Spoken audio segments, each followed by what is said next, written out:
está no ar o Entrevista, programa que é uma parceria entre o Vale e a SP Rio e que você pode participar enviando sugestões de perguntas para o nosso convidado do dia. E hoje nós recebemos aqui no estúdio o secretário de Saúde da Prefeitura de São José dos Campos, Danilo Stanzani Júnior. Muito obrigada pela sua disponibilidade, secretário. Bom dia, eu que agradeço. Bom, e quem me acompanha aqui na mesa é o jornalista Douglas Cruz. Muito obrigada, Douglas. Bom dia, Thaís. Bom dia, secretário. E lembrando que a gente está ao vivo, quem quiser participar, fazer suas perguntas para o secretário, é só colocar aí no feed da transmissão.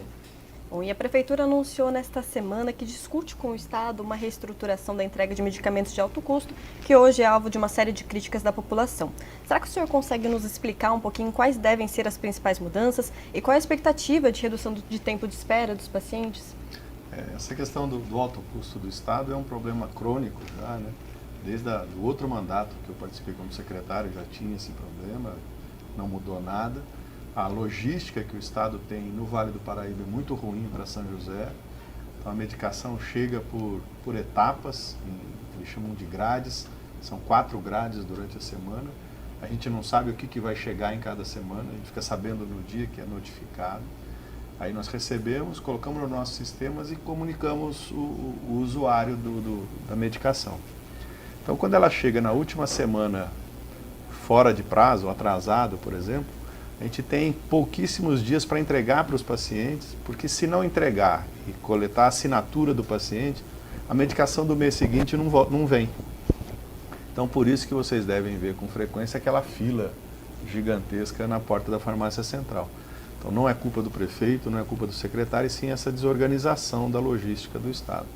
Isso fez com que o prefeito se manifestasse junto ao governador e no início dessa semana veio uma comitiva do Estado responsável pela medicação de alto custo, assistência farmacêutica, e nos fizeram uma proposta que parece ser bem interessante. Então eles transferem para a gente, através de um centro de distribuição do Estado, a medicação suficiente pela nossa série histórica para 3 meses. Então eu já sei qual a medicação eu tenho, eu não preciso colher assinatura até o último mês, e eu notifico o Estado que o paciente recebeu a medicação e assinou o recibo por um sistema que vai ser implantado. E o Estado repõe mensalmente aquilo que foi consumido pelos nossos pacientes. Então com isso eu não tenho mais a surpresa de ver o que chega na grade. Eu já sei o que eu tenho no estoque e comunico os nossos pacientes. A ideia, a gente já começou a conversar, hoje mesmo eu já recebi uma mensagem da responsável pela TI da Prefeitura, que já está em contato com o Estado, que temos que implantar o sistema deles aqui. Na semana que vem o corpo técnico deles para cá, para conversar com o nosso pessoal, para ver a rotina, treinar os nossos profissionais para trabalhar com o sistema. E uma coisa muito boa é que eu não tenho mais que pegar o processo e mandar para o Estado para ser avaliado e autorizado. Então, 4 médicos do Estado vão vir trabalhar conosco e eles vão autorizar na própria farmácia central. Então, hoje, para autorizar uma medicação, depois do processo implantado, leva 60 dias, mais ou menos. A nossa expectativa é que a gente reduza isso pelo menos para 30 dias. Então, muito mais rápido do que está sendo hoje. Então, acredito que vai ser uma melhora significativa para a nossa população, sem sombra de dúvida. Previsão é que esteja em operação já no ano que vem, né? A estimativa é de janeiro, mas eu vou fazer de tudo para implantar antes. Porque a nossa estrutura já está toda organizada, né? Só falta treinar, implantar o sistema e receber a medicação. Temos espaço físico, temos profissionais, computadores, rede de internet, tudo já instalado. Bom, e essa reclamação da população joseense é uma reclamação que já dura anos, né? E com essa mudança de logística, que é extremamente logística, o senhor acha que será o suficiente para melhorar esse atendimento à população? Com certeza. Essa fila que fica todo final de mês vai acabar. A gente pode até evoluir para um agendamento para a retirada do remédio. Então, depois de implantado, vamos estudar essa possibilidade de agendar a entrega da medicação com horário marcado, dia marcado direitinho, para não ter fila mesmo. Ainda vamos ter o problema que, segundo o Dr. Vitor Hugo, que é o coordenador da assistência farmacêutica do Estado, só 5% das medicações de alto custo do Estado estão com alguma dificuldade de compra. Então ainda vamos ter um probleminha que é essa dificuldade de compra de algumas medicações por causa de licitação, pregão, entrega, coisa assim. Mas a questão da entrega e a demora para chegar na nossa farmácia, para a gente dispensar, isso se resolve assim que for implantada o programa. E esse acordo logístico foi iniciativa da Prefeitura? O senhor acredita que existe um tipo de descaso por parte do governo estadual? Eu não diria descaso, né? Realmente a ideia da Secretaria de Estado de Saúde é que São José é muito rica e não precisa de ajuda para resolver seus problemas. Realmente a gente é muito bem estruturada, é uma das melhores secretarias que tem, mas esse processo não dependia da gente, o processo dependia do Estado. E aí a gente acabava pagando o preço. Mas o prefeito fez uma pressão bastante grande junto ao governador e aí veio essa solução. Nós vamos ter a quarta cidade a implantar esse novo modelo. Começou por São Bernardo, São Caetano, já está começando a instalar em Jundiaí e nós seremos a próxima. São cidades grandes também, né? Exato. E, secretário, outro gargalo discutido há bastante tempo na área da saúde é a oferta de consultas com especialistas. Nós tivemos, agora em setembro, o início do funcionamento, né, do ambulatório. A Prefeitura esperava já o aumento de 37% no atendimento com essa unidade. E a gente gostaria de saber, da fila para atendimento hoje, qual o percentual que já é atendido pelo município e quanto que deve ser também com a abertura da nova unidade de especialidades que está sendo construída na região sul? Então, a gente já tem um volume bastante grande, né? Em média, a gente faz por ano 230 mil consultas de especialista em São José dos Campos. Agora, com a unidade de especialidade 2 ali no centro, com essa empresa credenciada para fazer atendimento tanto de especialista quanto de exames de ultrassom, que é outra demanda que a população estava pedindo e o prefeito pediu que nós organizássemos isso. A gente vai dar uma boa desafogada, são 12 mil consultas por mês a mais que a gente vai conseguir fazer, 56 mil exames de ultrassom no ano, que é um contrato de um ano, então a gente conseguiu uma boa desafogada. Além disso, né, a gente continua credenciando especialistas para ampliar a nossa oferta de consultas, conseguimos praticamente zerar algumas especialidades, cardiologia adulto, cardiologia infantil, ortopedia, conseguimos zerar a demanda dessa especialidade, a oftalmologia está sob controle também. Então a gente vem fazendo um trabalho muito interessante nisso. E a novidade mais interessante é que dentro de um prédio público, então um hospital público, um hospital de Clínica Sul, administrado pela HMTJ, uma OS que foi contratada em 2017, já iniciou, já estão levantando as colunas do primeiro pavimento. Deve ficar pronto esse ambulatório em março do ano que vem. E aí nós teremos 16 salas de consultório, com uma capacidade muito grande de consultas. Hoje lá no Clínica Sul tem 3 consultórios, a gente faz por volta de 3 mil consultas, 3.600 consultas. Então a estimativa é a gente fazer a mais de 15 a 18 mil consultas de especialistas por mês, quando em março ficar pronto o novo ambulatório. Então com isso acho que a gente supre a necessidade de especialistas. Tem algumas especialidades que são críticas por conta do profissional, de oferta de profissionais. Agora estamos conseguindo uma parceria. Uma delas, né, talvez a mais crítica, é a reumatologia, por falta de profissionais mesmo. Mesmo a rede credenciada, particular, de convênio, eles têm dificuldade em fixar o reumatologista. Mas a gente conseguiu uma parceria que em breve vai estar credenciada, atendendo na própria clínica. Aí, se não me engano, vão ser 100 consultas de reumatologia por mês para a gente fazer para a nossa população. Então, a gente já tem os nossos profissionais, tem um pouco no AME também, mas vamos ampliar, porque realmente é uma demanda que está represada. Com esse novo ambulatório já em funcionamento, com outro que está sendo construído na região sul, o senhor acredita que o tempo de espera para esses casos mais críticos deve chegar a cerca de quanto tempo? O prefeito determinou que vai ser no máximo 75 dias, então eu tenho que dar um jeito em chegar nessa demanda. Perfeito. Uma das especialidades que nossos internautas reclamam é da cirurgia de catarata. E a Prefeitura recentemente anunciou um contrato com mais uma prestadora de serviço para essa área. Como essa parceria deve agilizar a fila e quando efetivamente essa espera deve diminuir? A gente já tinha uma organização bem tranquila da rede de oftalmologia, em termos de consulta, está bem equacionado, e lançamos no começo do mês passado um credenciamento para cirurgias. E aí tem toda uma questão, digamos que de mercado, né, que a cirurgia da catarata é a que mais bem remunera o profissional e a clínica. Então, se eu deixasse o credenciamento só com catarata, as outras cirurgias ficariam de lado. Então, nós fizemos um pacote E quem entra no credenciamento tem que operar todos os tipos de cirurgia. Uma empresa já entrou, outras já se manifestaram, já mandaram documentação, estão em análise para a gente, no início de dezembro, final de novembro, essa empresa que já se credenciou já começa a operar. Então ela está fazendo as avaliações cirúrgicas para os pacientes, colocando os exames, fazendo tudo, atualizando, para iniciar a operar no final de novembro. E tem uma capacidade muito grande, uma expertise muito grande, que ela opera em todos os estados do sul do país, e é uma empresa que atende exclusivamente o SUS, eles não trabalham com convênio ou particular, com um modelo de assistência bastante interessante. A população que passou por lá gostou muito do atendimento, começaram segunda-feira a atender as consultas, com uma capacidade bastante grande. Se for necessário ampliar essa oferta, a gente abre outro credenciamento para dar a demanda adequada para a nossa população. Perfeito.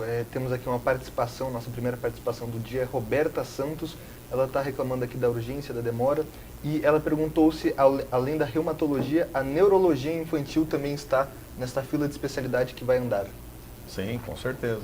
Ela não tem uma demanda reprimida tão grande quanto a reumatologia.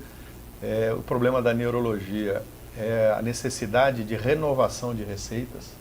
Então, como são medicações controladas, então o paciente a cada 3 meses, no máximo 6 meses, ele tem que renovar a receita e precisa ser por um especialista. Então, acaba gerando uma demanda constante, né, que se torna um paciente crônico do ambulatório. Então, estamos estabelecendo protocolos e novas rotinas para fazer com que essa demanda gire mais rápido. E, secretário, da última vez que o senhor esteve aqui, nós conversamos sobre o recadastramento de usuários, né? A gente gostaria que é uma medida pensada exatamente para melhorar o atendimento. A gente gostaria de saber por cerca de quantas pessoas esse recadastramento já foi feito, como que tem sido essa medida, se tem sido aderida pela população. O que acontece, saiu uma portaria do Ministério da Saúde no início de 2018, e agora a gente viu o porquê que eles soltaram essa portaria. Um novo modelo de financiamento da atenção básica no país. Está nos deixando um pouco preocupado, e pela reforma muito ampla e mal explicada ainda desse modelo de financiamento, que entra em vigor a partir de janeiro. Então, eles exigem que todo paciente do Sistema Único de Saúde tenha o CPF cadastrado no sistema, no cadastro do sistema eSUS, que é fornecido pelo Ministério.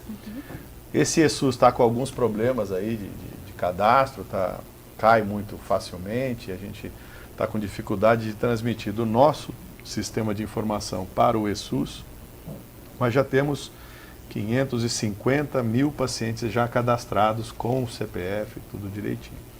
Então, no nosso sistema, alguns pacientes podem achar um pouco estranho, mas eles vão passar por consulta, tirar algum remédio e tem um aviso bloqueando o atendimento dele. É exatamente isso, para inserir o CPF no cadastro dele do SANS, do nosso cadastro, para que a gente possa lançar esse cadastro no eSUS, para que o município receba dinheiro do governo federal para o atendimento básico de saúde. Isso para nós não é problema, é muito bom, porque a gente sabe que tem muita invasão aqui dentro. O Ministério da Saúde tem um site que chama CadSUS. Quando a gente desconfia de uma agilidade muito grande no atendimento, a gente entra no CadSUS e identifica qual que é o município de residência do paciente. Então, a gente já tem isso de rotina. Então, uma vez por semana, eu desligo alguns CRAS de São José, que são pacientes do Espírito Santo, da Bahia, do sul de Minas. Nossa, com muita frequência a gente atende esses pacientes. E aí a gente comunica o paciente, comunica a Secretaria de Saúde desse paciente e cancelamos o CRAS. E nós estamos contratando agora um serviço, um banco de dados de informação que reúne 5 ou 6 serviços de cadastro, para que não seja mais necessária a comprovação de residência de maneira nenhuma. Então o paciente, assim que a gente tiver esse serviço montado, em conexão com o nosso sistema de informação, o paciente solicita através do CPF, o cadastro dele na nossa secretaria, automaticamente esse cadastro é verificado junto a esse banco de dados e já sai o CRA dele se ele for morador de São José. Então, em breve, nós vamos facilitar muito a vida tanto do usuário de São José dos Campos, quanto dos nossos profissionais, que acabam sendo muito pressionados pela população E normalmente quem pressiona com uma veemência maior é porque não é de São José. Então ele quer ganhar no grito o direito de ser atendido em São José. Os nossos indicadores surpreendem, né? Quando a gente fala o número de cânceres que a gente tem em São José, superem muito o que o INCA, Instituto Nacional de Câncer, estima para São José pela nossa população. Porque a gente sabe que a gente tem uma invasão muito grande. E essa mudança deve estar em operação até quando? Hoje a gente já está fazendo a atualização do cadastro. cadastro. Então, alguns pacientes já ligaram na rádio reclamando para mim que está bloqueado. Realmente é bloqueado para colocar o CPF. Uhum. Tá? Então, isso é o foco agora que o próprio Ministério da Saúde determina. Agora, a contratação desse outro serviço ainda está em trâmite legal aí para fazer contratado. Tá certo. E outro assunto muito interessante sobre a Secretaria também é a UBS Resolve, né? Nós já temos 29 unidades em que esse modelo foi implantado, temos ainda mais 11 para implantar. Isso. Quantas que foram implantadas nesse ano, secretário, se eu sabe dizer? Até agora já foram 10. Esse ano foram 10, então Isso. ficam mais 11 para o ano que vem. A gente Isso. gostaria de saber, o senhor acredita que realmente até o fim de 2020 vai conseguir implantar essas 11 e um pouquinho das melhorias que esse modelo fornece para a população também? Na realidade, a gente ainda tem mais São Francisco Xavier, agora no comecinho de novembro, e mais final de novembro, final de dezembro, mais 2 unidades. Então, a gente já implanta mais 3. Para o ano que vem fica uma quantidade menor, então. Isso, a gente deve acabar a UBS Resolve em agosto do ano que vem, a gente já entrega todas. E com isso, né, como as primeiras foram no começo da gestão do Felício, então a gente já está agora restaurando as primeiras que foram colocadas. E interessante a gente falar, né, recentemente o IPLAN fez uma pesquisa encomendada por nós com os usuários da UBS Resolve, as 18 primeiras unidades. E a aprovação é de 87% no geral dos pacientes que utilizaram a UBS Resolve. E quando a gente fala da coleta de sangue na UBS Resolve, é de 94%. A gente não tem ideia da facilitação que isso promoveu para o paciente. Conversei com pacientes da região norte, lá na UBS do Buquirinha, e pacientes que moravam no Costinha, por exemplo, tinha que acordar às 4h30 da manhã para pegar a condução, 1 ou 2 conduções, para chegar em Santana para conseguir colher o sangue, né? Então sai às 4h30 da manhã, em jejum, para as 8 horas colher sangue. E agora, ali no Buquirinha, já colhe o sangue, o laboratório faz o recolhimento e faz a análise e o resultado vem para a UBS.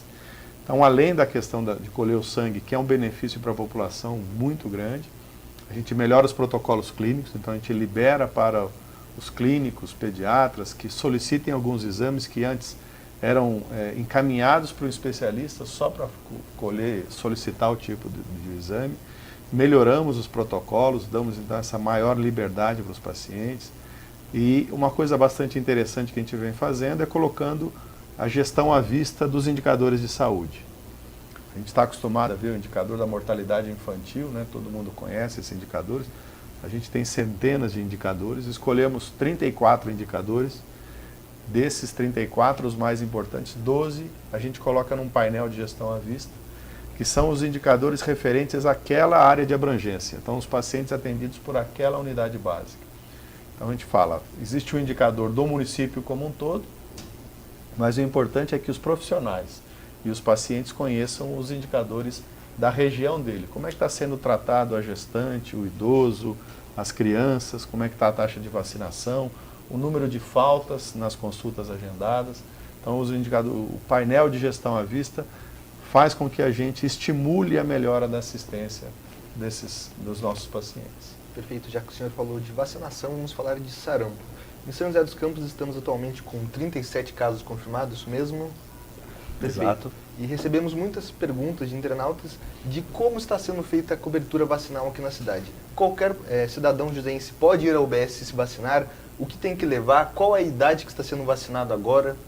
Então, nós estamos terminando hoje a vacinação para as crianças de 6 meses a 5 anos, que é um estímulo para que os pais levem a criança. Fizemos a campanha no sábado, teve uma procura bastante grande, por volta de 1.400 crianças compareceram nas unidades, mas só 190 precisaram ser vacinadas.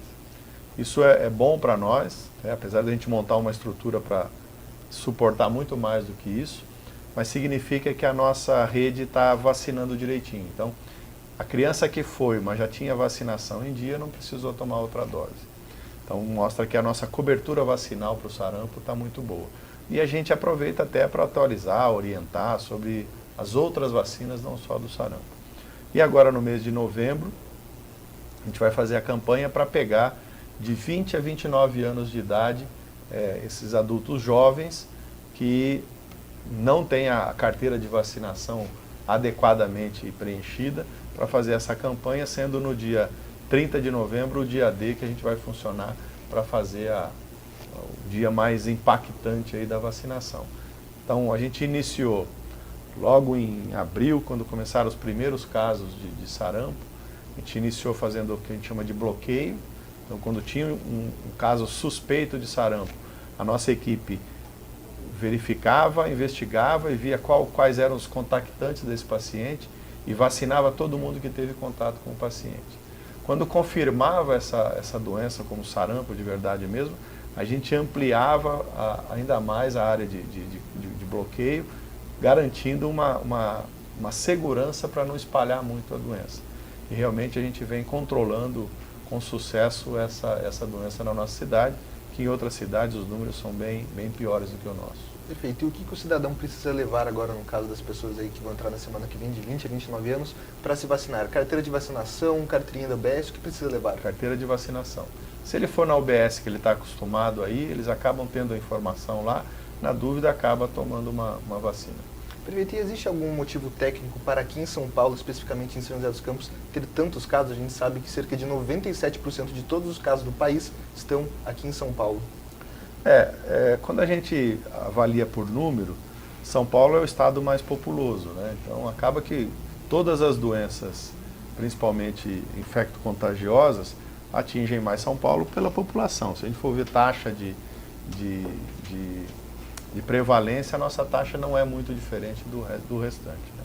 O que nós tivemos foi um episódio bastante marcante, que foi um navio que aportou em São Paulo, em que 8 ou 9 tripulantes estavam com sarampo. Então esses tiveram os contactantes, essa população desceu em São Paulo, ficaram em quarentena, mas acaba que aí começa a espalhar um pouco.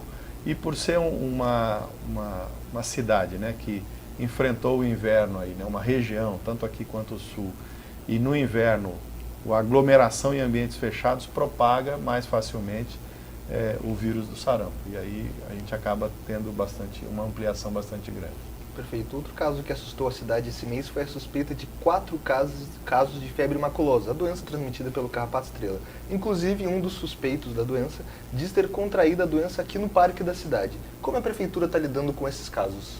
Bom, nós tivemos já 5 casos que foram em setembro, que já foram descartados, suspeitos e descartados. E agora nós estamos com 2 esperando, desses 4 que você falou, 2 já foram descartados e 2 a gente está esperando o resultado do exame. Um deles, pela manifestação clínica que a gente acompanhou, é muito leve, muito discreto, não deve ser também, apesar de a gente não ter a confirmação diagnóstica. O outro que é numa criança, a criança ainda estava internada, até ontem eu tive notícia, temos que aguardar para ter o resultado confirmado.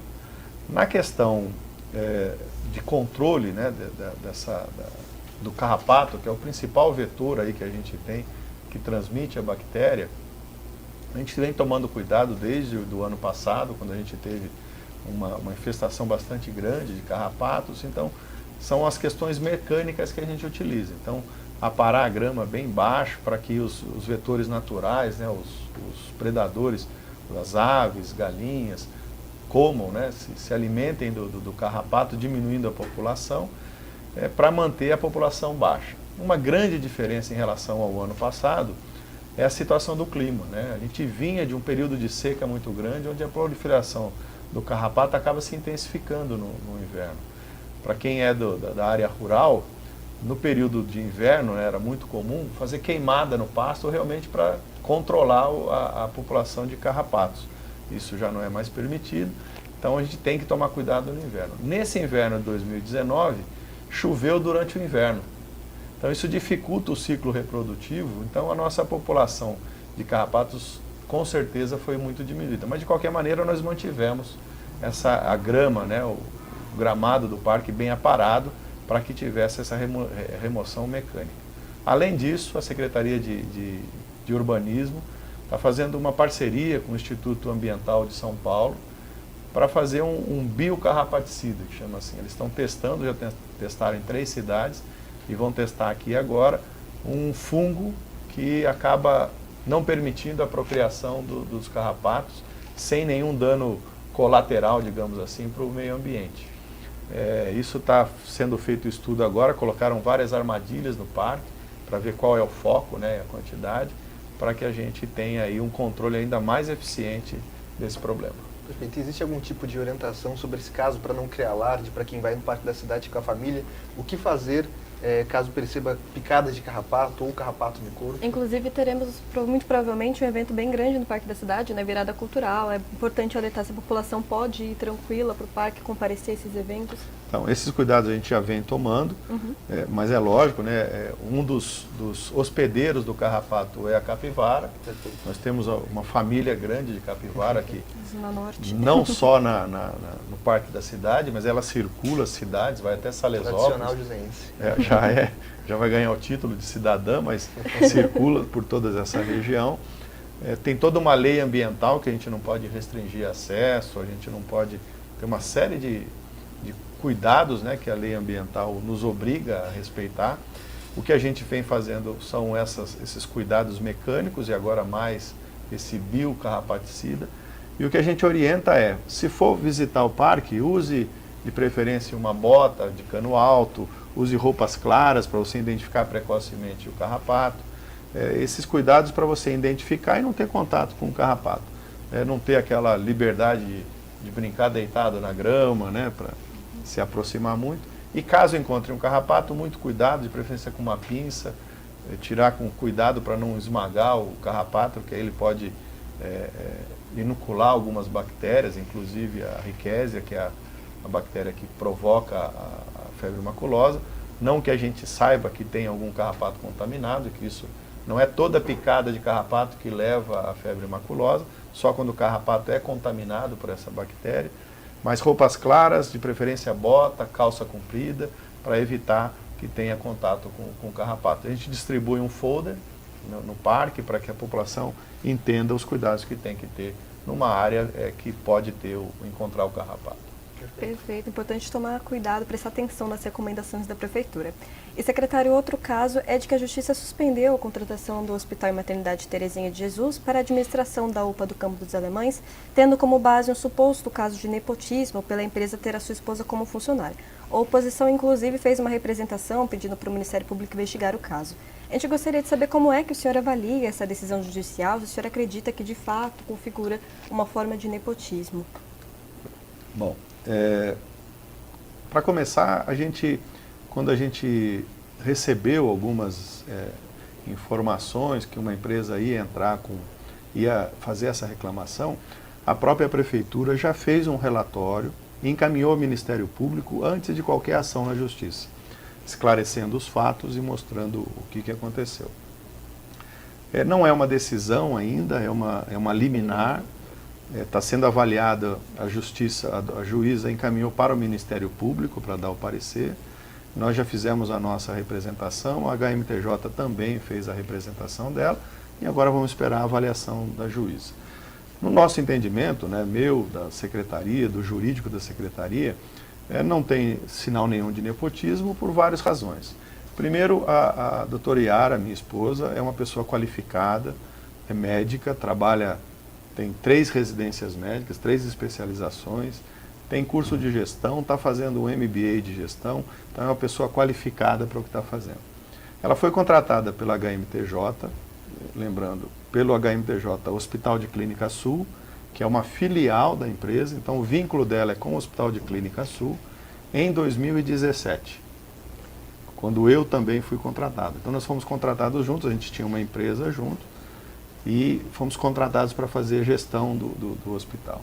Quando eu fui convidado para ser secretário, em novembro de 2018, quase um ano depois, eu saí dessa empresa que eu tinha com a doutora Yara e assumi a secretaria. Ela ficou sozinha na empresa e se manteve na gestão do Clínica Sul.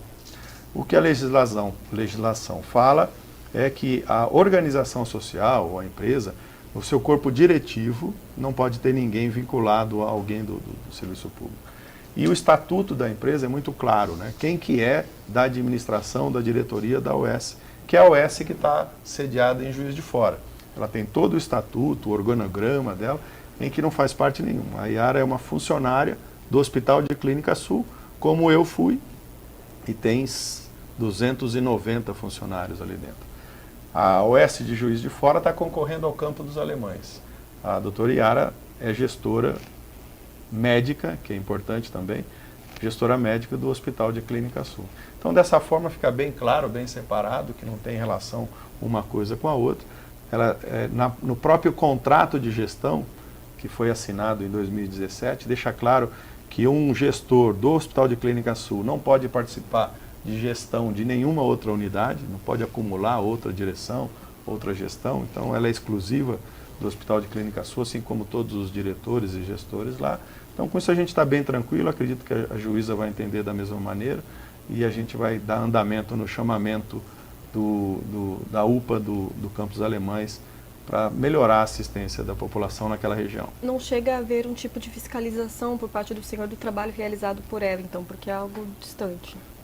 Em última instância, sim, mas tem uma comissão aprovada, né, por portaria, comissão de avaliação do contrato daquela unidade, tem todas as metas a serem estabelecidas, essas metas vão para o Tribunal de Contas, o Tribunal de Contas já aprovou o primeiro ano, o Tribunal de Contas analisa o contrato, né, a prestação de serviço, se as metas contratuais estão sendo bem cumpridas, se o recurso está sendo aplicado de maneira correta.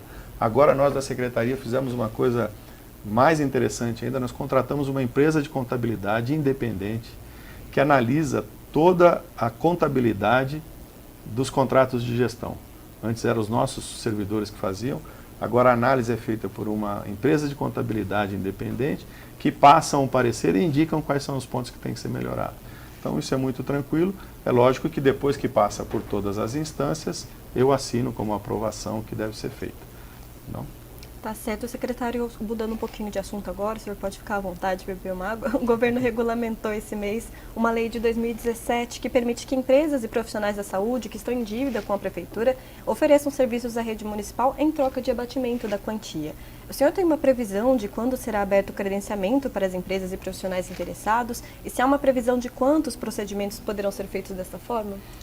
Então, o próprio decreto, né, ele diz que eu tenho que soltar, eu e o secretário Anderson, vamos soltar uma portaria na semana que vem, com o nome da comissão que vai fazer o edital. Então já temos os nomes, eu estou com a minuta, inclusive, no carro, que nós vamos levar já para o Anderson assinar, para semana que vem ser encaminhada. Aí, com essa comissão publica o edital, os meus técnicos já estão listando quais são os exames que a gente mais precisa, não só exames, mas procedimentos, consultas, vão ser listados, né, e os valores que a gente remunera por cada um desses. Já 3 empresas já me procuraram, dizendo que tem interesse em fazer o abatimento de dívida, e às vezes uma dessas empresas, muito interessante, ela tem um parcelamento de dívida de ISS com a prefeitura, ela falou assim, olha, entre dar dinheiro para a prefeitura e fazer o exame e ajudar a população, eu prefiro fazer o exame. Então, se vocês puderem trocar, então talvez ela entre nessa negociação. Mas é dos mais diversos possíveis. A legislação permite qualquer tipo de procedimento na área de saúde. Então, vamos publicar em breve o edital. Eu tenho até 60 dias para publicar, mas o meu interesse, quanto mais cedo, melhor. Essas 3 empresas que já procuraram o senhor consegue falar para a gente de quais ramos elas são, especificamente, na área de saúde? São 2 hospitais e uma clínica de imagem. Então, isso favorece bastante aí a demanda que a gente amplia sem gastar o dinheiro da saúde. Muito legal. A gente tem mais 2 participações, na verdade, são reclamações do Roberto Chagas e da Core Pereira, que estão falando que na UBS de Santana não tem agenda para pediatra e clínico, somente no ano que vem para janeiro. Estão relatando aqui que existe falta de médicos.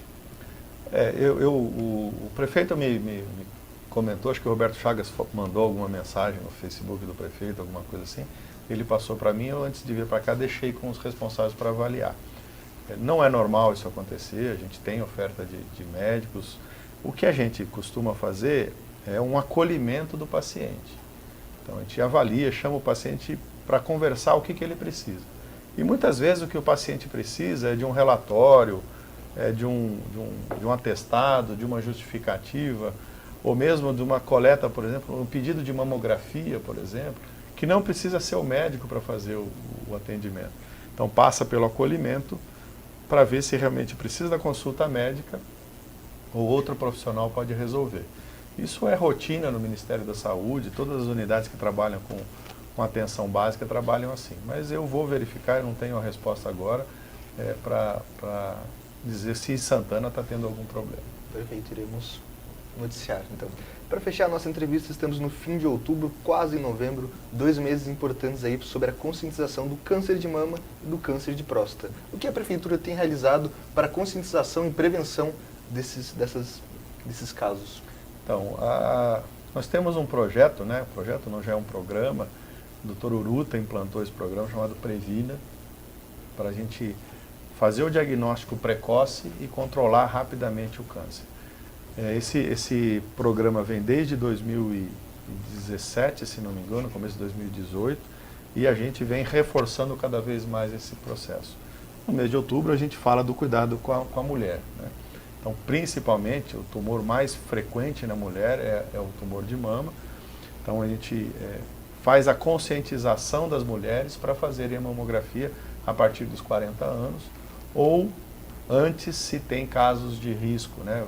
Casos na família, ou algum sinal de risco que ela tenha sentido no autoexame, ela faz a mamografia antes. Então, nós fizemos vários eventos, a mostra da Secretaria de Educação sobre o tema. Fomos para o Parque da Cidade, o Parque Vicentino Aranha, mostrar os cuidados que tem que ter. A Univap fez uma parceria, fez várias fotografias, né, com modelos que estão em tratamento ou se trataram de algum tipo de câncer.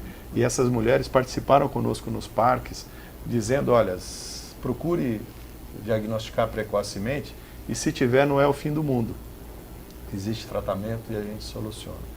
Então hoje a gente sabe que na secretaria a gente consegue ofertar mamografia para todo mundo. A gente tem, não precisa passar com o médico para pegar o pedido de mamografia, a enfermeira da unidade faz a solicitação e precisa fazer a solicitação porque é um modelo do Ministério da Saúde com vários dados, né, que eles conseguem centralizar esses dados no Ministério da Saúde, a gente chama de SISMAMA, né, um sistema de informação, e a gente ampliou e muito no começo do ano, tanto para as consultas de oncologista, para quimioterapia e para radioterapia, garantindo hoje uma fila muito pequena, muito menor do que os 60 dias para iniciar o tratamento. Nós somos uma exceção, sem sombra de dúvida, no Brasil. Eu estive conversando com outros secretários em Campinas, né, que você tem a universidade, o Hospital das Clínicas, que tem 90 leitos, centro de oncologia, o Centro Boldrini, que é um centro de oncologia em Campinas, eles levam 6 meses para começar a tratar um tumor. Então nós conseguimos, é lógico, investindo dinheiro, o prefeito entendeu que era um bom programa e a gente conseguiu fazer esse acompanhamento. Os 3 tumores mais frequentes da nossa população e do país, câncer de próstata, câncer de mama e câncer de intestino, a gente tem eles controlados, rastreados, 100% da população, a gente oferta o rastreamento. No câncer de mama, a mamografia, no câncer de próstata, o PSA. E no câncer de intestino, o sangue oculto nas fezes. Protocolo rígido, paciente de 50 anos passou na consulta com o médico, eles já vão alertar e fazer as solicitações necessárias. Então hoje a gente consegue tratar bem e a finalidade é a gente começar a fazer cada vez mais diagnósticos precoces para levar à cura a maioria dos pacientes. Tá certo, secretário. Muito obrigada pela sua atenção. Só para fechar, sábado tem feira de adoção de cães e gatos, né? Exato. Acontece no CCZ das 9 ao meio-dia, é Das isso? 9 ao meio-dia. Das 9 ao meio-dia, CCZ fica ali no Parque Industrial. Todas as informações completas você pode ver no site da Prefeitura, no Vale, na SP Rio. Bem legal você participar, adotar um cãozinho ou um gatinho, Os animais né? são castrados, vacinados, saudáveis. Alguns têm alguma sequela por atropelamento, alguma coisa, mas todos extremamente carentes de carinho. Então, quem tiver interessado em ter um pet, é um bom lugar para procurar.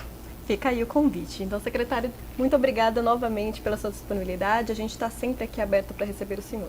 Muito obrigado. Eu que agradeço. Importante frisar que a gente está no meio de uma campanha de prevenção da dengue. Lançamos esse projeto no começo desse ano. Dia 19 nós fizemos a primeira ação de cidade limpa, de casa limpa, desculpa, tirando materiais que podiam acumular água, porque a previsão da SUSEM é que a gente vai ter uma grande epidemia na cidade se a gente não fizer alguma coisa. E sem a participação da população, nós não vamos conseguir evitar essa epidemia. Então é importante que todos tenham essa preocupação com a dengue na nossa cidade. Muito obrigado, secretário. Prevenção sempre muito importante, principalmente agora entrando nos meses de chuva, né, verão. Exatamente. Bom, eu agradeço também a você que nos assistiu e interagiu com a gente por meio das redes sociais. E te lembro que nós temos um novo encontro na próxima semana. Até mais!